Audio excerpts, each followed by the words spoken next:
Bonjour à tous, nous allons nous concentrer uniquement sur ce phénomène, cet entretien de Vladimir Poutine accordé au journaliste américain Tucker Carlson. Nous allons parler de tout cela, de comment ça s'est organisé et de ce qu'il faut bien sûr retenir et comprendre de ces plus de 2 heures d'entretien. Et à mes côtés aujourd'hui pour cette émission, François Martin. Bonjour Élise. Monsieur, merci beaucoup d'être avec nous. Merci de m'avoir invité. Avec plaisir, je vais prendre quelques instants pour vous présenter. Vous êtes diplômé de l'ESSEC et fort d'un MBA à HEC. Oui. Vous êtes également auditeur de l'INEGI et de l'IHEDN. Oui, c'est ça. Vous avez, on pourrait dire, une double casquette, pour ne pas dire triple ou quadruple. Vous avez travaillé dans le commerce international pendant près de 40 ans. Vous parlez 6 langues. Mais vous avez également une trajectoire de journaliste, d'essayiste, d'auteur, de géopolitologue. Et vous avez fondé d'ailleurs plusieurs cercles de réflexion sur ce domaine, notamment celui avec Paul-Marie Couteau, le Cercle Eleutheria. Et vous avez publié plusieurs ouvrages, mais je ne donnerai le nom que du dernier, publié chez Jean-Cyril Godefroy, L'Ukraine, un basculement du monde. Merci d'avoir regardé cet entretien, puisque, pour parler en toute transparence, nous sommes vendredi matin. Il a été diffusé il n'y a que quelques heures. J'ai passé un petit bout de la nuit, Voilà. Peut-être commençons avec Tucker Carlson, ce fameux journaliste américain qui a été viré, ou du moins dont le départ a été négocié avec Fox News. Qui est Tucker Carlson ? Alors écoutez, bon, c'est un des journalistes vedettes, mais moi ce qui m'a frappé, surtout par rapport à lui, alors on dit qu'il est proche de Trump, je sais pas s'il était en service commandé plus ou moins, ça m'aurait semblé maladroit de la part de Trump dans les circonstances actuelles, donc je pense pas que ce soit le cas. D'un autre côté, Trump n'a pas dû lui dire n'y va pas, d'abord parce que c'était pas son rôle, et ensuite parce que je pense que ça rentre dans la philosophie de Trump que de casser les barrières et de renouer les relations avec la Russie. Mais surtout, ce qui était absolument frappant, c'était les réactions outrées de l'Occident global. Il faut pas qu'il y aille, on va lui fermer les portes de l'Europe, etc., etc. Enfin, je sais pas, mais moi, si j'étais dans un camp et que j'avais, entre guillemets, un espion qui aille essayer de lire dans la tête de mon adversaire pour savoir ce qu'il pense, ce qu'il veut, etc., j'applaudirais des 2 mains au fait qu'il y aille et surtout qu'il le fasse de façon ouverte. Je veux dire, ça traduit de notre part, de la part de notre système médiatique et de la part de nos élites, une vision absolument défensive des choses. On ne veut pas connaître son adversaire, on ne veut rien savoir. C'est la meilleure façon de perdre une guerre. C'est ce qu'on est un peu en train de faire. C'est exactement ce qu'on est en train de faire. C'est tout à fait frappant. Je vais raconter une petite histoire. Un jour, il y a très longtemps, j'avais un ami qui m'avait dit s'il n'en reste qu'un dans le réduit breton, je serai celui-là. J'ai trouvé que c'était la phrase la plus tragique qu'on m'avait jamais dite.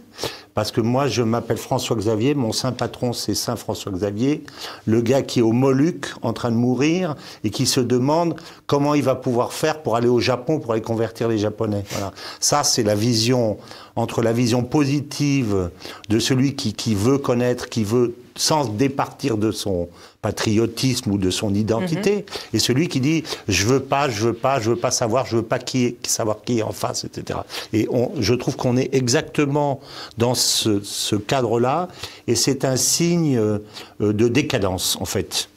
Et alors, ce qui est très surprenant, c'est que Tucker Carlson a dit que cet entretien, ce projet d'entretien avec Vladimir Poutine remontait à longtemps. Et d'ailleurs, selon lui, il a été espionné par les services américains. Et ça a d'ailleurs fait, j'allais dire, capoter les premières tentatives d'entretien de Vladimir Poutine. Oui, semble-t-il. Enfin, je connais pas les arcanes, mais je suis absolument pas étonné. Mais si vous voulez, dans ce cadre-là, il y a, on sait très bien que l'Europe est dans une phase de vassalisation profonde vis-à-vis des États-Unis, mais si vous voulez, on n'a pas le droit de confondre, surtout les élites, l'analyse d'une part et la propagande de l'autre. Qu'un pays se serve de la propagande, et surtout en cas de guerre, dans la propagande de guerre, ça peut se comprendre, mais vous n'avez pas le droit que si vous pensez que votre adversaire que vous êtes en faiblesse dans tel ou tel domaine, de ne pas le dire parce que la propagande vous l'interdit. Quand vous faites ça, vous êtes en danger. Et aujourd'hui, il est clair que la propagande américaine s'appuie énormément sur l'Europe. On pourra d'ailleurs en reparler après parce que les signes actuels sont, à mon avis, manifestes à cause du fait que l'Ukraine est en train de de perdre la guerre. On peut le dire tout de suite d'ailleurs. Vous avez deux façons d'envisager les choses. La première, c'est de se dire, comme l'OTAN ne peut pas nous protéger, sortons de l'OTAN ou dégageons-nous de l'OTAN.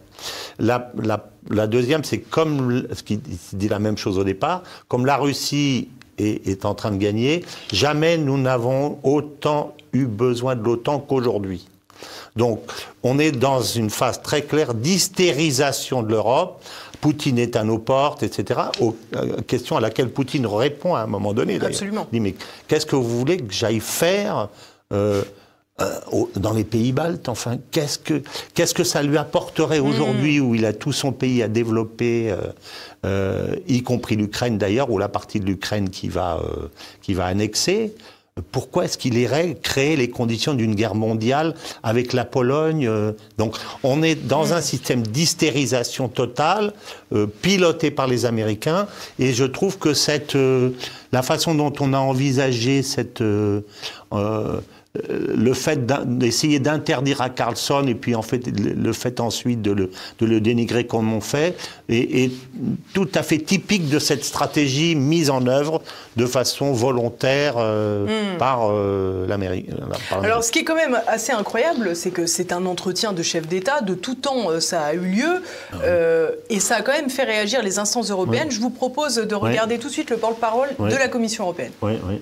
I can say beyond this that currently there are no discussions in the relevant EU bodies linked to this specific person, the name you mentioned, the American person who is in Moscow. But the member states, when they see that they want to sanction someone else in addition to whom we already sanctioned, they can always bring a proposal, back it up with evidence, and when everyone agrees among the 27, then the decision is adopted.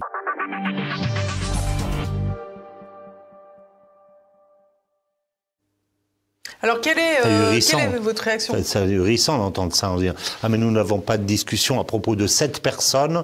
On va même pas citer le nom de Carlson. Enfin, je veux dire, on est vraiment dans ce que je disais tout à l'heure. Je veux pas savoir, je veux pas dire. À la limite, je veux même pas savoir si cet événement a eu lieu. Enfin, c'est incroyable. Est-ce que la simple réflexion de se dire potentiellement qu'on pourrait sanctionner Tucker Carlson pour avoir été interrogé Vladimir Poutine, je ne sache pas que les États-Unis sont en guerre contre la Russie. Je ne sache pas non plus que l'Union européenne est en guerre contre... On ne cesse de dire effectivement qu'on n'est pas en guerre. Donc là, il y a une contradiction totale dans notre système, quoi. Donc ça veut bien dire que on est effectivement on peut pas tenir durablement une stratégie qui est celle-là, qui est une stratégie de diabolisation de la Russie. D'ailleurs, j'explique dans la première partie de mon livre que une des raisons, je pense, un des cadeaux principaux qu'on a fait à Vladimir Poutine, c'est la diabolisation non seulement de lui, mais des Russes en général, Dostoïevski, etc., parce que on a resserré la population autour de Poutine, et lui est rentré dans ce conflit avec 130 000 soldats, c'est-à-dire très peu, quand on sait que Hitler a envahi la Pologne avec 1,5 million de soldats, alors que la Pologne est 2 fois plus petite que l'Ukraine. Et là, il rentre avec 120 000 ou 130 000 soldats. Pourquoi? D'une part, parce que il veut montrer qu'il il est prudent, donc il pousse quelques pions en disant on va voir ce qui va se passer. Il dit je vais montrer aux contreparties que je veux pas annexer l'Ukraine, mais ce que je veux, c'est remettre en route un processus de Minsk 3. Donc, voilà. Et le troisième, c'est, je suis pas sûr d'avoir ma population derrière moi pour un conflit de longue durée et de haute intensité. Et un conflit fratricide en plus. En plus fratricide, donc ça veut dire, je suis pas sûr. Et nous, on répond à ça au lieu d'essayer de dédramatiser au contraire le conflit, ce qui aurait été intelligent pour essayer de susciter des critiques internes à travers des relais contre Poutine de l'intérieur. On dit mais Poutine est méchant, les Russes sont méchants, les écrivains sont méchants, ils sont tous méchants. Oui, la patrie du diable, quoi. Donc en fait, le Graal dont avait besoin Poutine pour transformer cette opération de politique étrangère en une opération de politique interne, c'est-à-dire de défense de la patrie, on lui a amené ça sur un plateau en disant « vas-y, sers-toi ». Alors François Martin, je vous propose à présent d'aller sur le fond de cet entretien et aussi sur la forme. Peut-être pour commencer, quelque chose qui saute aux yeux, déjà la durée de cet entretien, 2h05, posé très rapidement comme une conversation, voire même presque un cours pour commencer cet entretien d'histoire de Vladimir Poutine donné à Tucker Carlson. Vladimir Poutine remonte à 862. C'est ça. Un temps, j'allais dire, que les États-Unis auraient bien du mal à commenter en ce qui concerne leur propre histoire, bien entendu, et c'est bien sûr pour cette raison que Vladimir Poutine le fait. Bien sûr, il ne le fait pas que pour ça, mais d'abord... Rappelons aussi, peut-être, si je peux me permettre, que Vladimir Poutine a connu Clinton, Bush, les deux mandats d'Obama, Trump, Biden, du côté français, Chirac, Sarkozy, Hollande, Macron, puisqu'il est en poste depuis 2000. On a l'impression que la Russie est la patrie du temps long. Oui, absolument. Absolument. Alors d'abord, il faut dire qu'il est très malin, parce qu'il ne veut pas rentrer dans un espèce de punching ball, donc il lui dit au début, est-ce que vous voulez une conversation sérieuse ou vous voulez un talk show? Alors l'autre, évidemment, dit une conversation sérieuse. Bon, à ce moment-là, asseyez-vous, restez tranquille, je vais vous faire un cours. Donc il se pose en professeur, donc il le met dans son système. Voilà, déjà. Donc il a parfaitement compris comment fonctionne le système occidental, et il ne rentre pas dedans. C'est ce qu'il avait déjà fait, hein, juste après l'entrée des troupes russes en Ukraine, il avait déjà expliqué l'histoire de l'Ukraine, de l'Union soviétique, etc. C'est quelque chose de très important pour lui. Voilà. Et il se pose comme un dirigeant à l'ancienne, c'est-à-dire qu'il connaît parfaitement l'histoire, les peuples, les relations, les Hongrois, les rapports entre les Polonais, etc. Nos rois devaient être de même nature. Ils devaient connaître parfaitement, en plus, les populations locales, les régions, etc. Le système diplomatique de leurs adversaires, qui étaient leurs cousins d'ailleurs. Donc, on est vraiment dans un dirigeant, avec un dirigeant à l'ancienne, comme De Gaulle, en fait, ou comme Hassan II, ou des gens comme ça, avec une culture énorme. Et la différence par rapport à nos propres dirigeants est tout à fait manifeste. Mais l'autre point, c'est celui que vous évoquez, c'est-à-dire, il ne rentre absolument pas, alors qu'il sait qu'elle va être vue par des dizaines de millions de personnes, il ne rentre absolument pas dans le jeu médiatique qui consiste à... Ça l'intéresse pas. Lui, il a une vision... Et il développe sa vision et il passe 30 minutes à ça. Et ça, c'est ce que vous dites. C'est-à-dire, moi, dans mes voyages en Afrique, les Africains ont l'habitude de dire « Vous avez la montre, mais nous avons le temps. » Et il a le temps. Il a le temps pour faire sa guerre, il a le temps pour expliquer, il a le temps, il a la distance. Entre Moscou et Vladivostok, il y a 9h30 d'avion. 9h30 d'avion. Donc, si je peux me permettre, cette parenthèse que vous venez de faire avec le continent africain, elle est très importante aussi pour expliquer les relations qui se dégradent entre l'Occident et l'Afrique et les relations qui s'améliorent entre la Russie et l'Afrique. Bien sûr, mais bien sûr, tout à fait. Tout en disant que, moi qui connais très bien l'Afrique, je suis né au Congo, j'ai vécu au Sénégal, au Maroc, après j'ai travaillé 40 ans. Et dans mes 10 dernières années de travail, j'ai fait 44 voyages au Nigeria, pour dire que si je connais bien ce pays. Il n'y a pas d'animosité vis-à-vis de la France, vis-à-vis des Africains. Ce qu'ils n'aiment pas, c'est la politique que nous menons aujourd'hui, la politique de nos gouvernements actuellement, qui essayent de les convertir, en gros, ils essayent d'en faire des wokistes ou bien des... eux sont conservateurs, si vous voulez, et ils veulent le rester, et ils sont comme ça. Donc, c'est ça qui leur pose problème. Mais fondamentalement, on n'a pas... Ils n'ont pas de... Moi, j'ai jamais eu, en 40 ans, une remarque d'un seul Africain qui me disait « Vous, les Français, etc. » Donc, c'est nous qui avons changé, je dirais. C'est nous qui sommes devenus, comment ça s'appelle, progressistes en fait. C'est nous qui sommes devenus progressistes. Voilà, c'est ça le problème.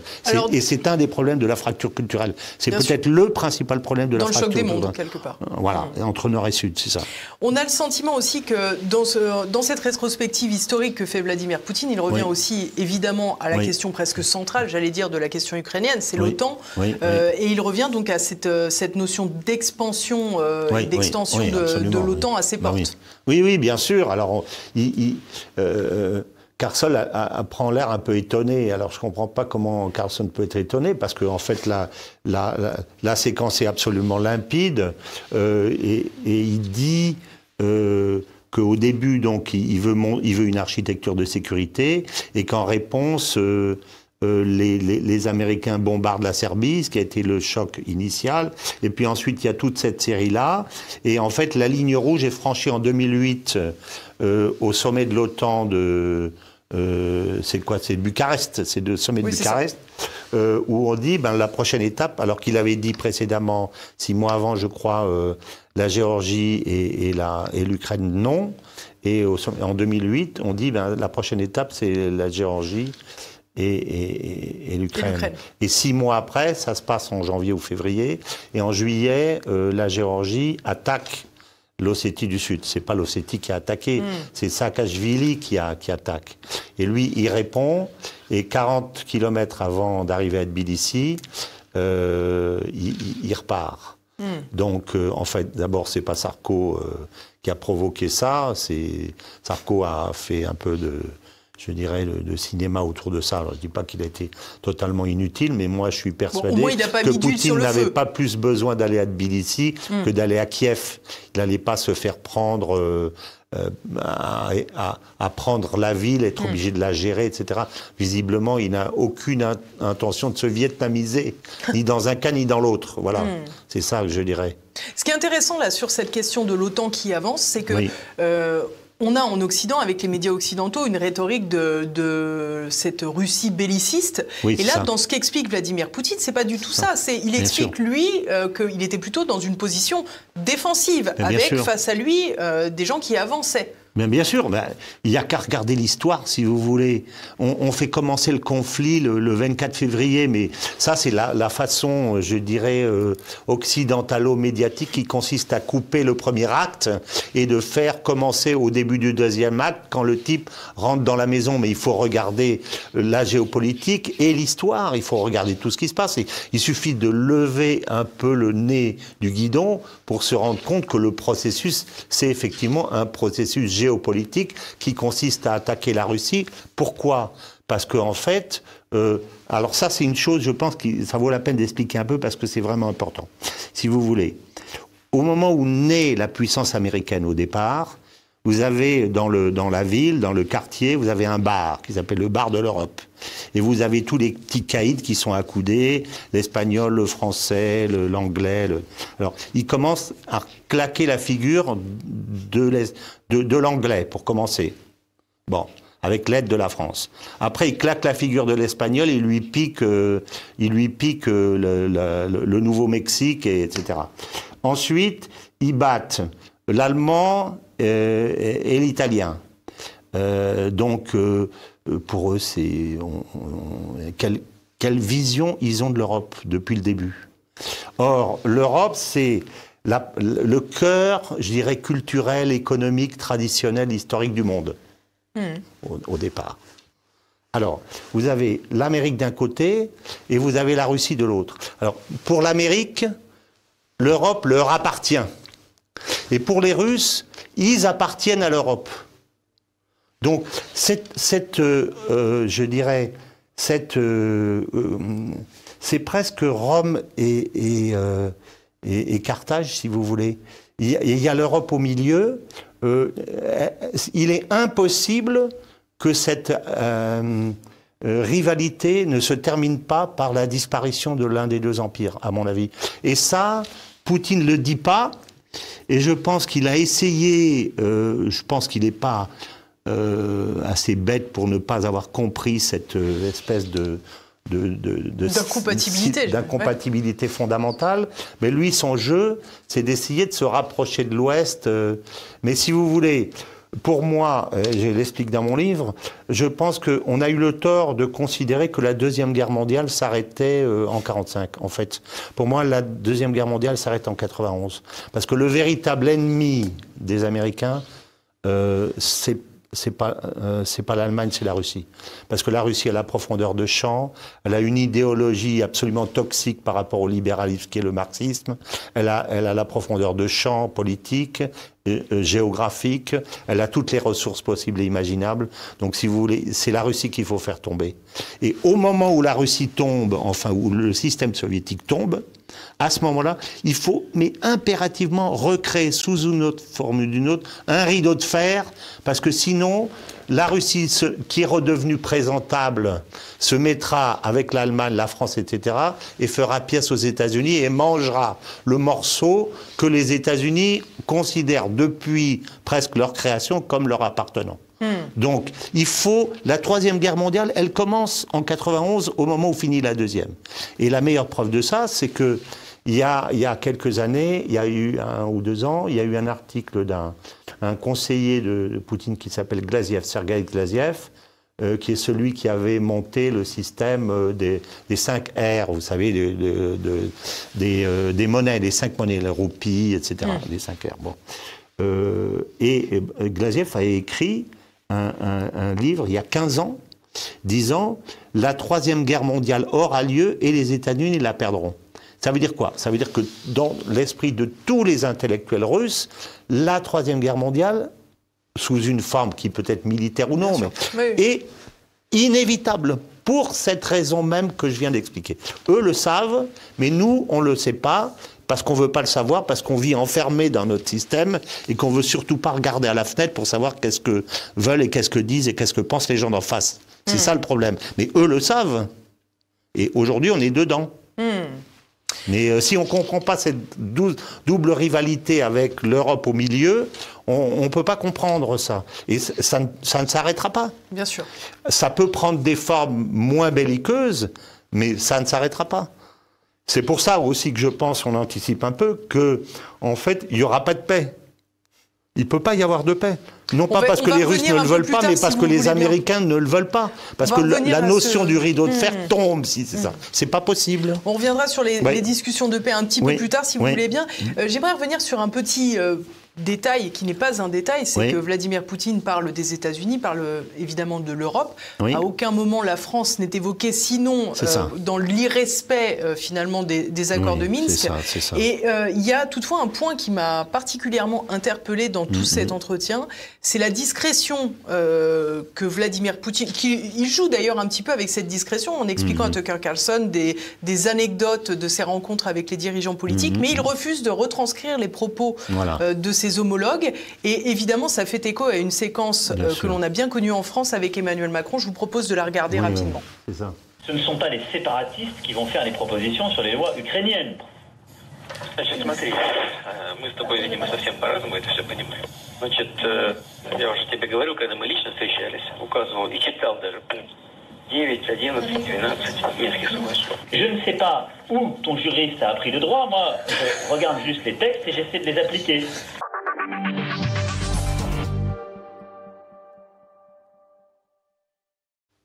Alors cette séquence avait été beaucoup commentée. Je ne sais pas ce qui est le plus terrible, si c'est la façon d'Emmanuel Macron de s'exprimer alors que c'est un échange diplomatique, ou si c'est l'équipe qui est censée conseiller Emmanuel Macron qui s'esclaffe à côté. On a l'impression qu'on dit quand même chez les bisounours... Non, mais cette séquence est absolument ahurissante. Elle me fait penser dans le genre immodestie et incompétence à la séquence avec le président du Burkina Faso et l'histoire de la climatisation. De la climatisation. Enfin, je veux dire... c'est inconcevable. Mais pour répondre à votre question, Poutine, lui, a une attitude qui est très responsable et il n'insulte jamais l'avenir.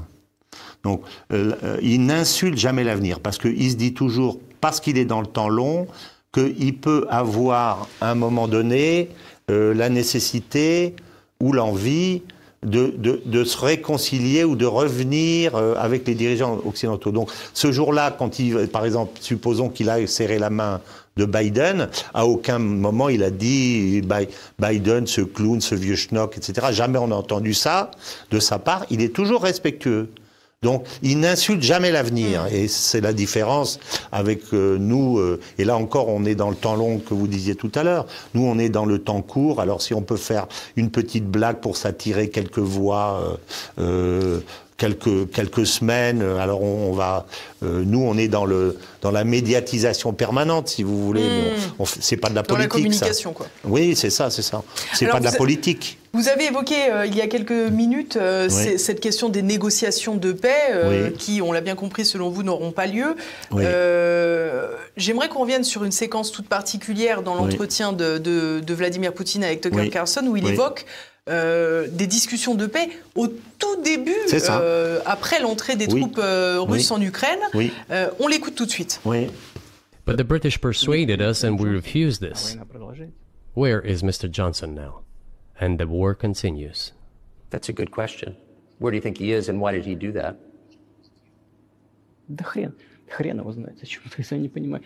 Hell knows. I don't understand it myself. There was a general starting point.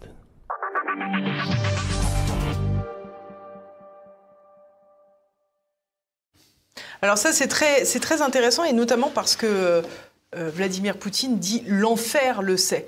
Si on sort de la question des négociations, c'est très intéressant, et ça fait aussi écho à la fin de l'entretien de Tucker Carlson et de Vladimir Poutine, où Vladimir Poutine revient à la chrétienté de la Russie, au lien qu'il devrait y avoir encore avec la Grande Europe, etc. etc. Absolument, absolument. Alors, en fait, la séquence, quand il dit « je comprends pas », en fait, c'est très facile à comprendre. C'est la même raison qui pousse notre bien-aimé Le Maire, qui dit on va les faire tomber. On va mettre l'économie russe à genoux. Nous les connaissions tellement mal, et nous les connaissons tellement mal. Et c'est là où je reviens à cette différence entre l'analyse et la propagande. On est tellement mangé par la propagande et tellement peu enclin à la véritable analyse que on a pu penser que ce pays-là, qui avait des ressources énormes en face de la Chine, plus on savait les efforts qu'ils avaient fait pour s'adapter après les sanctions de 2014, etc., allait tomber comme la Grèce en quelques semaines, quoi. Donc c'est pour ça que Boris Johnson est venu au moment où les discussions d'Istanbul étaient arrivées à un point définitif, puisque Poutine avait approuvé le document. Et le représentant ukrainien aussi. Et le représentant ukrainien aussi. C'est quand même incroyable. Donc on était d'accord. Les deux belligérants étaient d'accord. Voilà. Et en fait, si c'est ça qui se passe, je reviens à l'objectif stratégique américain qui consiste à affaiblir ou à détruire la Russie dans le cadre de leurs problèmes géopolitiques par rapport à la Russie, n'est pas rempli. Donc il faut que la guerre ait lieu, il faut, à défaut que la Russie tombe, qu'elle s'affaiblisse durablement. C'est ça qui doit se passer. Mais donc Boris Johnson, je termine juste. Excusez-moi. Boris Johnson arrive et lui dit « T'inquiète pas, ils vont tomber. Et on va t'aider. » Et je pense que c'est à ça qu'il faut attribuer en partie l'immense aptitude de Zelensky à maximaliser toujours son propos, ses besoins, etc. En fait, il y a une grande animosité vis-à-vis de ses partenaires de l'Ouest, dont ils pensent qu'ils l'ont laissé tomber, en fait, ils l'ont manipulé. Et en fait, ils lui ont empêché de faire la paix, et après, ils lui ont dit t'inquiète pas, on donnera ce qu'il faut, et en fait, il n'a pas ce qu'il faut. Alors, peut-être que lui ne fait pas non plus ce qu'il faut pour gagner la guerre, et peut-être qu'elle n'était pas gagnable. À mon avis, elle n'était pas gagnable, parce que vous ne faites pas la guerre avec des équipements de briques et de broc, etc., etc. Mais si vous voulez, au départ, je pense qu'on lui a dit « T'inquiète pas, ça va le faire ». Et après, maintenant, on lui dit « écoute, ça le fait plus ». Alors lui, il a du mal, je pense que l'os, il a deux os qui ont du mal à avaler. L'un, c'est l'armée russe, et l'autre, c'est le soutien des Occidentaux. Mais celui qui lui fait le plus mal, à mon avis, c'est le soutien des Occidentaux. Voilà. Alors, Tucker Carlson explique et demande à Vladimir Poutine à un moment s'il est toujours enclin aux négociations de paix avec l'Ukraine, mais il lui dit finalement si vous négociez la paix, ce ne sera pas avec Volodymyr Zelensky, ce qui est quand même quelque chose de très fort. Je me souviens. Mais c'est avec Joe Biden. Et alors Vladimir Poutine répond d'une façon très originale. Je vous propose qu'on le revoie. Oui. I cannot remember when I talked to him. I do not remember. We can look it up. You don't remember? No. Why? Do I have to remember everything? I have my own things to do.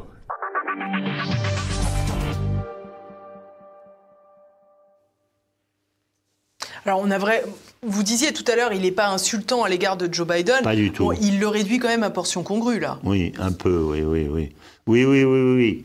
Mais si vous voulez, il n'y a pas d'insulte. Non, il n'y a pas d'insulte. C'est fait d'une façon... on comprend que ce n'est pas lui l'interlocuteur non plus. Oui, c'est ça. Ben oui. Et puis en même temps, je pense qu'il est tributaire d'une situation qui dépasse la simple question de Joe Biden ou comme on l'a dit en fait, ou de Zelensky. Lui, en fait, il guerroie contre cette poussée occidentale depuis 24 ans, en fait, depuis sa prise de pouvoir. Il n'a cessé de dire vous ne pouvez pas aller plus loin, vous ne pouvez pas aller plus loin, maintenant on a franchi la ligne rouge, et il a attendu pendant tout ce temps. Ça montre bien aujourd'hui quel conquérant qui veut bouffer les pays aux alentours attend 23 ans ou 24 ans pour leur déclarer la guerre, et c'est pas encore le cas. Donc nos accusations comme quoi les Russes vont être nos ennemis pour toujours, ça tient pas. Ça tient pas du tout. Ça tient pas du tout. Voilà. Restons quelques minutes sur Joe Biden, tout de même, si vous voulez bien. On a le sentiment quand même à plusieurs reprises, quand Vladimir Poutine évoque les États-Unis, que il va dans le sens d'une question que de plus en plus de gens se posent aujourd'hui en Occident, et pas qu'en Occident. La preuve, c'est qui dirige les États-Unis. Oui, c'est ça. Parce que si en plus de 2 ans, on va arriver à 2 ans, à l'anniversaire de la 2e année de l'entrée des troupes russes en Ukraine, si dans tout ce temps, il n'y a pas eu d'échange direct avec Joe Biden, on n'imagine pas qu'il n'y ait pas eu d'échange direct entre la Russie et les États-Unis pour autant. Oui, en fait, il est possible qu'il y en ait eu. Je pense que ça sera assez logique qu'il y en ait eu. Simplement, encore une fois, comme Poutine ne veut pas mettre son interlocuteur dans l'embarras en disant on s'est parlé la semaine dernière, etc. Donc il garde le mutisme sur les conversations à partir du moment où elles sont pas officielles, où elles n'ont pas été ensuite officialisées. Donc on ne sait pas s'il lui a parlé ou non. En tout cas, ce qui est sûr, c'est un peu un faux problème, parce que entre les services diplomatiques ou les services secrets russes et américains, ça se parle tout le temps. Bien sûr. Comme dans toutes les guerres d'ailleurs. Bien sûr. Dans toutes les guerres, les belligérants, même pendant la Deuxième Guerre mondiale. On a quand même cette impression nette que Vladimir Poutine, encore une fois, dégrade un petit peu l'image de Joe Biden en disant finalement qu'il est quand même moins important que le sous-entend son poste de président des États-Unis. Et alors c'est d'autant plus dramatique que concomitamment, Joe Biden est en train de répondre à une conférence de presse avec des journalistes sur des rumeurs d'une santé mentale de plus en plus précaire, avec un procureur qui a dit peut-être qu'il a commis telle ou telle chose et tel impair, mais concrètement sa mémoire lui fait défaut, et là c'est terrible. On regarde ça aussi, ces images, et encore un impair de Joe Biden. Initially, the president of Mexico, Sisi, did not want to open up the gate to allow humanitarian material to get in. I talked to him. I convinced him to open the gate.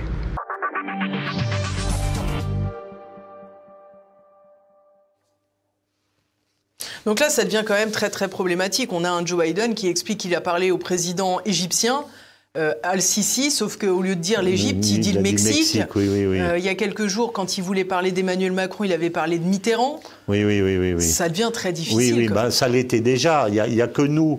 On aurait eu le 10e de ça de la part de Poutine.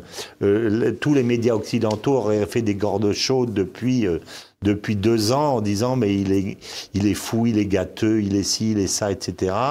Et là, on a l'air de faire comme si le type qui tombe dans les escaliers en descendant de son avion, qui ne sait pas par où il faut descendre de l'estrade, etc., alors que c'est le président de la plus puissante nation du monde, comme si c'était finalement, sinon normal, du moins acceptable. Plus forte raison qu'en Occident, on parle des triples cancers de Poutine, etc. Voilà, etc.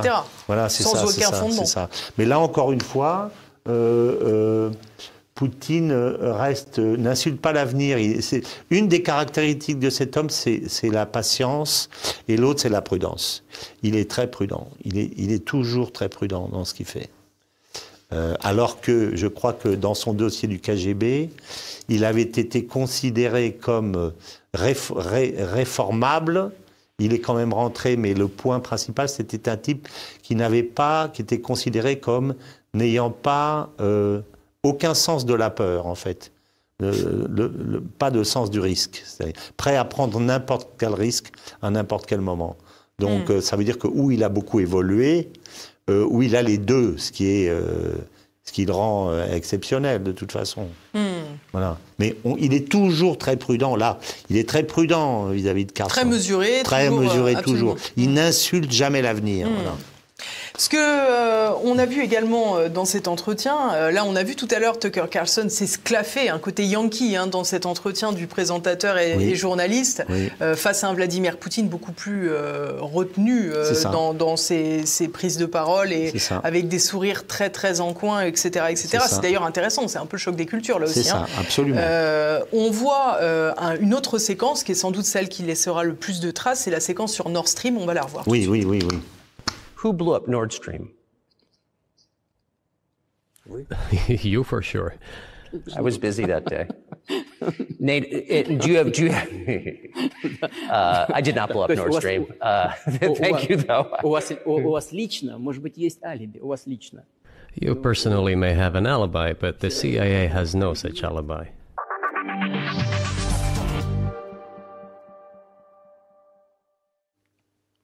Alors, on disait tout à l'heure qu'il parlait peu de Joe Biden en tant que dirigeant avec qui on pouvait s'entretenir. En revanche, il parle de la CIA à plusieurs reprises, et notamment pour le sabotage de Nord Stream. Bien sûr. Mais si vous voulez, alors là, il faut revenir à la base. Cette région de la Baltique est l'une des plus surveillées au monde, si ce n'est la plus surveillée au monde.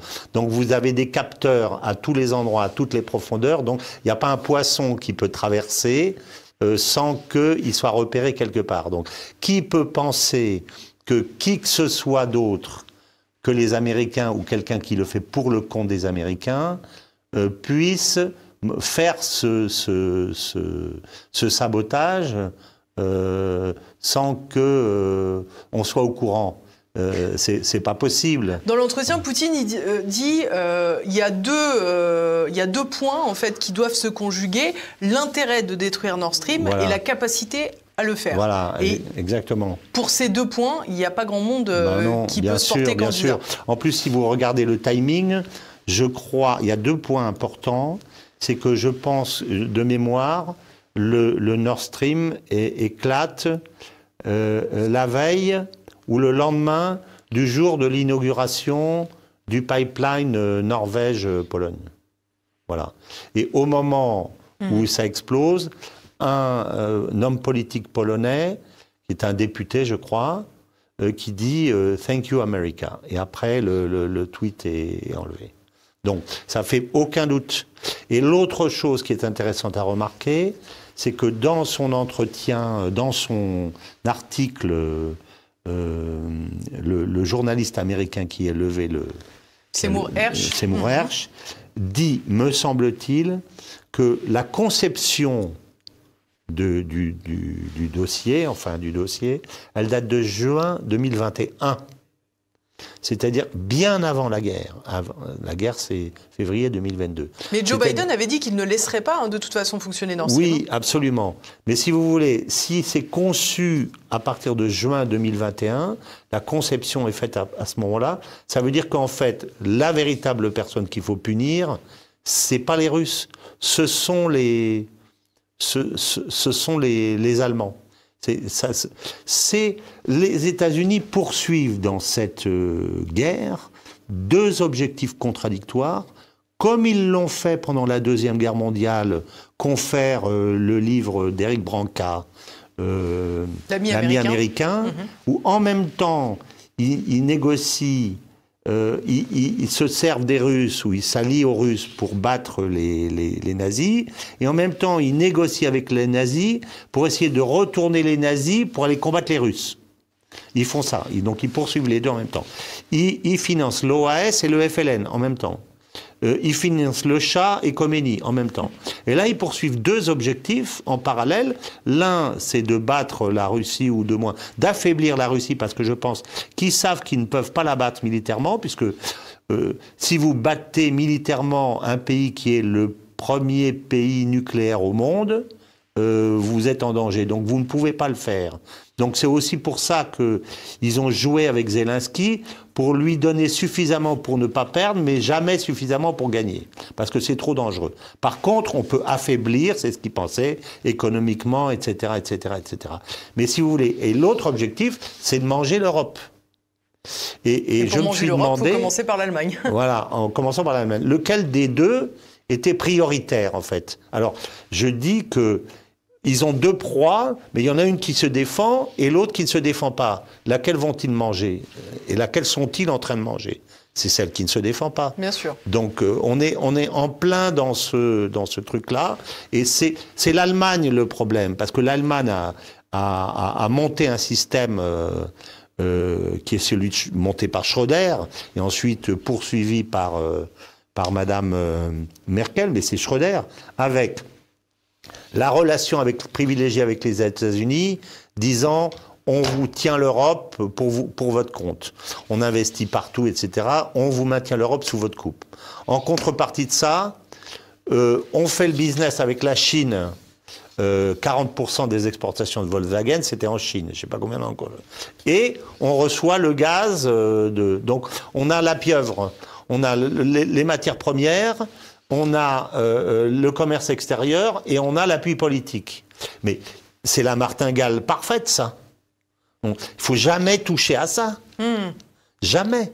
Le jour où vous dites, ben finalement, je rentre dans le coup des sanctions, vous perdez le gaz, vous perdez tout, parce que vous perdez la compétitivité industrielle, vous perdez votre relation relativement équilibrée avec les États-Unis, parce que vous pouvez dire, bon, écoutez, nous, on vous maintient la situation, mais en contrepartie, on exige d'acheter notre gaz aux Russes. Bon, ça tient, même si les présidents successifs n'étaient pas contents, confère Trump qui voulait, etc.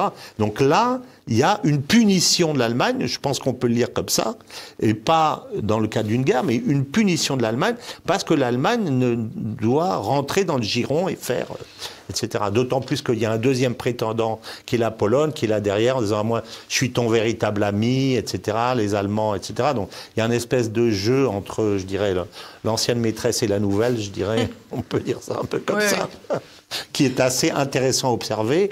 Et les Allemands, là-dedans, n'ont aucune politique, ni pour se défendre, ni ils sont aux abonnés absents, quoi. C'est grave. C'est grave pour l'Allemagne, c'est grave pour l'Europe, évidemment. Bien sûr. Mais ça sert les intérêts américains dans le cadre de la prédation. Et je pense que dans les années qui viennent, à cause de la fracture actuellement qui est en train de se créer entre Nord et Sud, avec l'Ukraine, avec Gaza, avec l'Afrique, avec d'autres conflits, etc., à cause de cette fracture grandissante qui est le véritable danger, si l'Occident commence à s'appauvrir, la prédation, le maillon faible dans les 50 ans qui viennent, c'est nous, hein. C'est pas compliqué à comprendre ça. C'est nous le maillon faible. Moi, je fais partie de l'association HEC, où j'ai un club géopolitique que j'anime depuis 17 ans. Mais moi, j'entends rien sur les questions riches-pauvres. qui est le grand problème de demain, la fracture sociale. J'ai rien sur comment protéger nos entreprises contre les prédations, parce que les Américains, ça va être, mais tout le monde va s'y mettre, les Chinois, etc., pour nous manger. Comment est-ce qu'on fait pour protéger notre capital, etc. Ce que je vois, c'est, il faut qu'on soit vert, il faut qu'on soit inclusif, mais ça, c'est pas les problèmes de demain, ça. Les vrais problèmes de demain, c'est ce que la géopolitique nous montre. Ils sont limpides. Mais alors ça, c'est très intéressant. On a des élites qui regardent à l'intérieur d'eux-mêmes au lieu de regarder le monde. Si c'est très intéressant parce que ça va rejoindre l'autre question que je voulais vous reposer, avec finalement ce recul un petit peu de l'importance de Joe Biden dans les propos de Vladimir Poutine. Cette mise en avant à plusieurs reprises de l'importance de la CIA, de l'importance des opérations de déstabilisation. On a parlé tout à l'heure de la Serbie, mais on peut parler, et c'est ce que fait Vladimir Poutine, notamment de Maïdan, cette fameuse révolution démocratique de 2014 dont on sait... Dans laquelle le gouvernement, Madame Victoria Nuland, annonce le prochain gouvernement de post-révolutionnaire 10 jours avant la dite révolution. Donc quand vous annoncez le gouvernement qu'il y aura après la révolution, alors que la révolution n'a pas eu lieu, c'est que c'est vous qui l'organisez. Bien sûr. Et en plus, on met, je le rappelle toujours, comme ministre des Finances, la chargée du poste économique de l'ambassade des États-Unis à Kiev, à qui on donne la nationalité ukrainienne le jour de son intronisation. Alors si après, on me dit que l'Ukraine est un pays libre et souverain... c'est un pays, en fait, c'est une entité qui est colonisée par les Américains depuis 2014. C'est ça que ça veut dire. Donc, on n'est pas dans un cadre démocratique et libre, d'autant qu'il y a 3 millions de personnes qui sont ceux qui habitent le Donbass, qui ont le droit de vote, mais qui ne peuvent pas voter parce qu'on les bombarde tous les jours. Donc où est la démocratie dans tout ça? Bien sûr. Mais sur ces opérations de déstabilisation, c'est très intéressant avec on peut faire un lien direct avec ce que vous venez d'expliquer. Ces chercheurs, ces gens qui pensent l'avenir en France et en Europe, qui s'arrêtent sur des questions dites vertes en plus, parce qu'il y aurait beaucoup à dire sur le caractère écologique de leurs mesures, sur les questions de diversité, d'inclusion de LGBT, etc., etc. Mais d'où ça vient tout ça? D'où ça vient tout ça finalement, ces exigences qui n'ont plus rien à voir avec les exigences économiques, les exigences prioritaires qui devraient être celles des grands patrons? Est-ce que ça aussi, c'est pas une entreprise de déstabilisation qui nous vient d'outre-Atlantique? Je dirais que c'est pas une entreprise de déstabilisation. Je vais vous dire, d'abord, on comprend plus le cadre dans lequel on est, parce qu'on pense qu'on vit dans un cadre démocratique. Ne dites pas à ma mère que nous sommes dans un système oligarchique, elle croit encore que nous sommes en démocratie. On n'est plus dans un système démocratique. Quand j'allais en Pologne en 81, Jaruzelski faisait envoyer toute la viande en Russie. Et les Polonais, ils mangeaient des patates bouillies avec de la mortadelle et de la margarine. Bon, il n'y a pas un Polonais qui se serait dit, enfin, Jaruzelski, il ne sert pas les intérêts de son peuple. Si on avait prononcé cette phrase, les Polonais seraient roulés par terre de rire. Jaruzelski, c'est pas ça qu'il y avait dans sa tête. C'est comment est-ce que je fais pour me maintenir dans le système oligarchique de ceux qui m'ont placé là où je suis. Macron, aujourd'hui, et les dirigeants européens, visiblement, ils pensent comme ça, en fait. La démocratie est un alibi, mais on a bien vu que on invalide ceux dont on n'a pas besoin, on pousse ceux dont on a besoin, on met toute la presse au service d'eux, etc. Donc, ils ne raisonnent pas en se disant, mais de quoi mon peuple a-t-il besoin?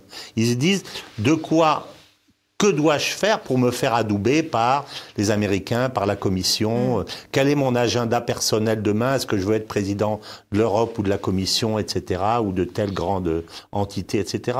On n'est pas du tout dans un système de ce type démocratique. Alors que nous, on raisonne encore comme ça parce que notre histoire est celle-là. Mais on a changé de paradigme et on s'en est pas aperçu.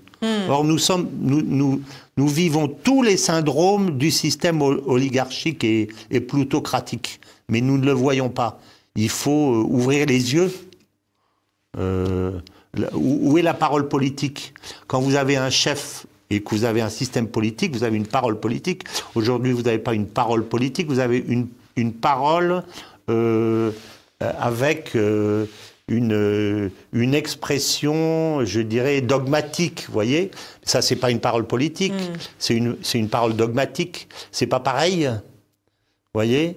On pourrait multiplier les critiques de la société. Ce qu'on disait sur les élites qui regardent à l'intérieur d'elles-mêmes, et je rejoins ce que vous disiez, je pense que ces injonctions sont celles à sauver la planète, scrogneux, etc., etc., ce sont le même genre de mantra que ceux qu'on entendait à l'époque dans les pays de l'Est, où ils disaient « Ah oui, mais l'avenir radieux du socialisme, etc. » C'est une façon de gérer l'entre-soi dans un système où on est de plus en plus seul face au peuple.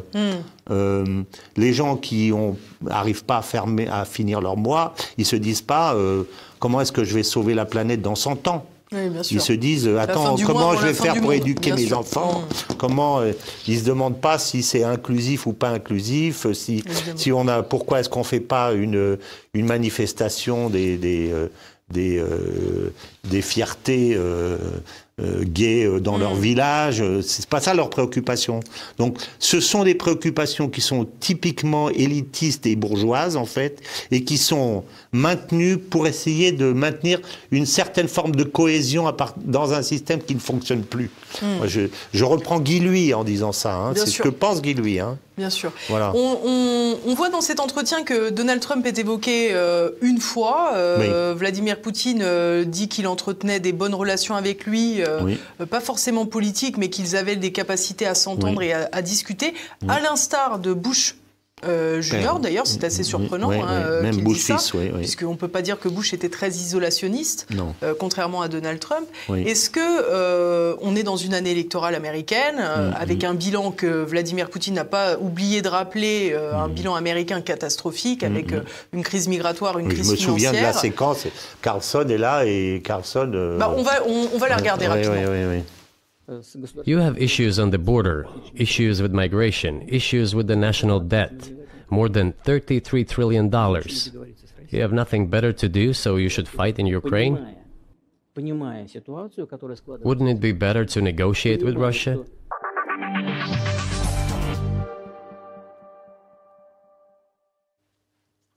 C'est un peu terrible. En gros, les Américains, vous n'avez pas mieux à faire, les amis? Bien sûr, bien sûr. Bien sûr, évidemment. Et donc il lui dit, vous savez, moi j'ai autre chose à faire qu'aller envahir la Pologne, j'ai à m'occuper de mon pays, j'ai bien d'autres choses à penser, comme il dit, il faut que je développe mon pays, et c'est ce qu'il fait. Et en fait, il leur fait le même reproche, il dit, écoutez, occupez-vous de votre pays, au lieu de faire joujou à la politique, à faire de la déstabilisation internationale pour enrichir vos lobbies militaro-industriels et pour faire plaisir à vos idéologues, en fait, c'est ça qu'il lui dit. Oui.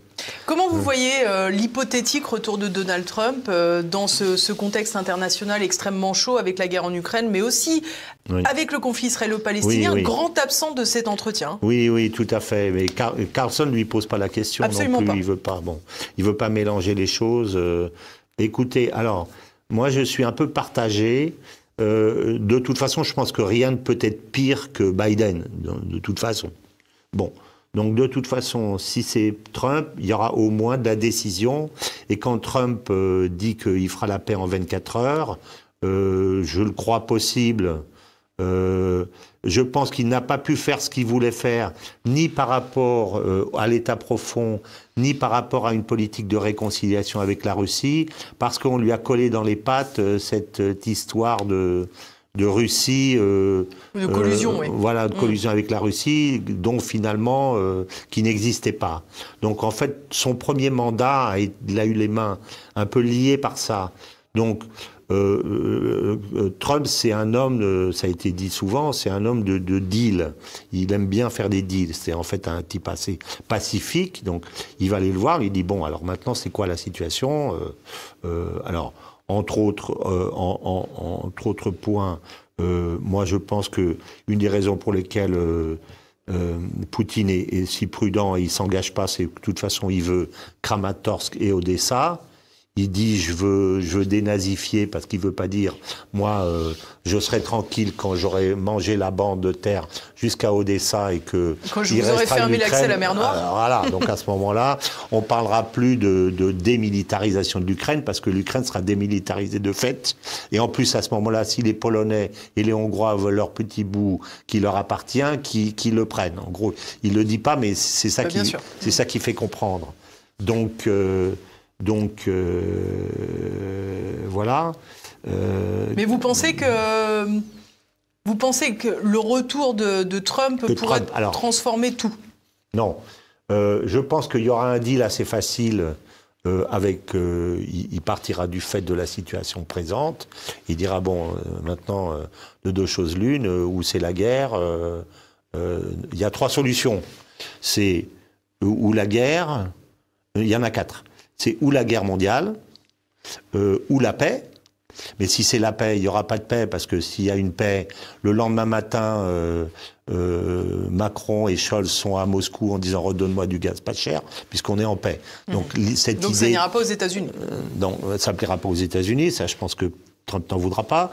Donc on aura une situation à la coréenne, ça c'est la troisième, et elle peut être de deux sortes. Elle peut être relativement pacifique, c'est-à-dire on se tire pas dessus, mais on fait pas la paix, mais on reste sur nos positions. Et la quatrième, c'est on entretient un système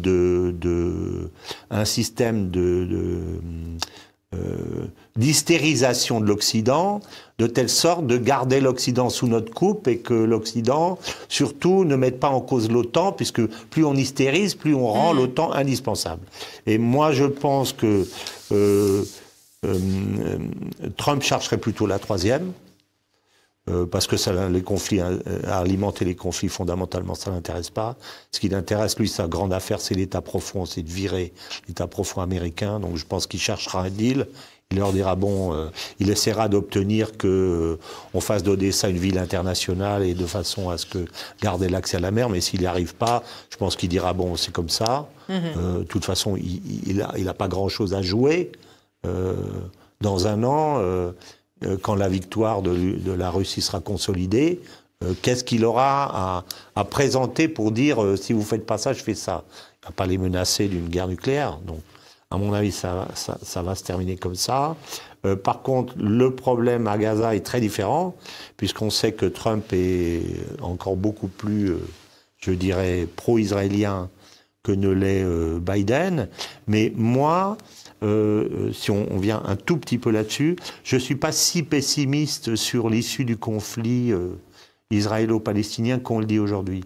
Moi, je pense que, et ça, les analystes qui connaissent vraiment la situation du conflit disent tous, les vrais analystes, qu'en fait, l'armée israélienne a beaucoup de difficultés à Gaza et qu'il y a probablement plusieurs milliers de morts, alors qu'on en annonce quelques centaines. Et ça, c'est un chiffre que les presses occidentales ne reprennent pas. Or, il est fondamental parce que si le coût de la guerre est prohibitif, ça veut dire qu'il faut dealer. On peut pas continuer.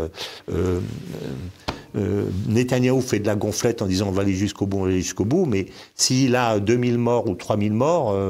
sa population va l'empêcher d'aller jusqu'au bout. Bien sûr. D'autre part, et l'autre grand tic-tac, c'est les nombres de morts par la faim. L'UNRWA a annoncé qu'il y avait 300 000 personnes en danger de mort par famine. Si dans un mois... À Gaza, vous voulez dire. À Gaza. Oui. Si dans un mois, l'UNRWA annonce qu'il n'y a pas 30 000 morts, mettons, mais 130 000 morts, dont 100 000 morts par famine, pour Israël, c'est fini. La guerre est finie. Le monde entier ne pourra pas faire autrement que de voter les sanctions, etc., etc. Donc, même les États-Unis ? Imaginez qu'ils annoncent qu'il y ait 150 000 morts, dont 100 000 morts par famine. Vous imaginez que les Américains puissent ne pas voter les sanctions contre Israël pour que ça s'arrête? C'est pas possible. C'est pas possible. J'entends pas dire ça, mais on oublie les gens. Alors, au départ, le risque, c'était les morts par la soif. J'ai pensé depuis le début que ils ne pouvaient pas continuer, Israël ne pouvait pas continuer parce que la soif, c'est dans 15 jours, 3 semaines, etc. C'est très rapide. Et il a rétabli l'électricité, donc l'eau. Donc les puits refonctionnent depuis le 4 janvier. Donc il s'est donné du temps. Mais si vous voulez, à un moment donné, il faut qu'il résolve le problème de la famine, surtout dans le Nord, où comme les combats ont lieu aujourd'hui à Khan Younes, les gens du Nord ne peuvent pas aller s'approvisionner au Sud. Donc ils n'ont rien. Donc ils n'ont rien à bouffer depuis peut-être un mois. Donc ça, c'est une situation qui est intenable à terme. C'est aussi pour ça que je pense que quelque part, Israël va avoir intérêt, contrairement à ce qu'il dit, à avoir un vrai cessez-le-feu, ne serait-ce que pour qu'on puisse réapprovisionner les gens qui n'ont rien à manger pour faire durer le conflit. Ce qu'il ne veut pas, c'est qu'on passe d'un seul coup dans une phase politique. C'est là que la vraie différence. Lui, il veut qu'on fasse une trêve et qu'après on refasse la guerre après. Et les autres veulent que ça s'arrête. Voilà. J'aimerais fermer cette parenthèse, François Martin, parce que malheureusement, il faudrait ouvrir une autre émission pour le conflit israélo-palestinien. Mais bon, c'est vrai qu'il faut en apporter un peu. Alors, pour répondre à votre question sur Trump, là-dedans, où en sera le conflit au moment où Trump arrivera au pouvoir? S'il arrive au pouvoir. S'il arrive au pouvoir, je pense qu'il y a quand même toutes les chances. Je pense que comme c'est quand même un type réaliste, il a essayé de faire les accords d'Abraham sans tenir compte des Palestiniens et la bombe palestinienne lui a explosé à la figure. Mais maintenant qu'elle est là, il dira bon maintenant donnez-leur leur place et puis n'en parlons plus. On reviendra pas en arrière, sauf si les Israéliens attrapent Yahya Sinwar et libèrent les otages dans les 2 semaines qui viennent, mais j'y crois pas, si vous voulez. Et sinon, qu'est-ce que vous voulez qu'ils fassent? Il faudra bien qu'ils prennent la situation telle qu'elle est, d'autant que ses partenaires saoudiens et les autres ont dit maintenant, pour nous, c'est les 2 États ou rien. Donc ils ont pris position. Et Ben Salman a pris position il y a 2 jours de façon extrêmement ferme en disant c'est les 2 États ou rien. Donc, alors qu'il était resté sur une très prudente réserve jusqu'ici, lui aussi pour ne pas insulter l'avenir, ce qui prouve que c'est un bon dirigeant. Il ne s'est pas précipité en disant vive la Palestine, etc. Il est resté là. Mais maintenant qu'il se positionne, il dit maintenant c'est les 2 États. Donc vous faites comme vous voulez, mais il faut arriver là. Donc je pense que Trump sera obligé de prendre en compte la situation internationale telle qu'elle s'est exprimée, la structure de sortie de crise. La crise n'est pas finie, mais la structure de sortie de crise, elle est claire. Hein. Voilà. Je vous remercie beaucoup, François Martin, d'avoir apporté vos lumières pour décrypter cet entretien et décrypter un peu ce grand échiquier qu'est le monde. Merci beaucoup. Élise. Merci à vous, monsieur. Merci.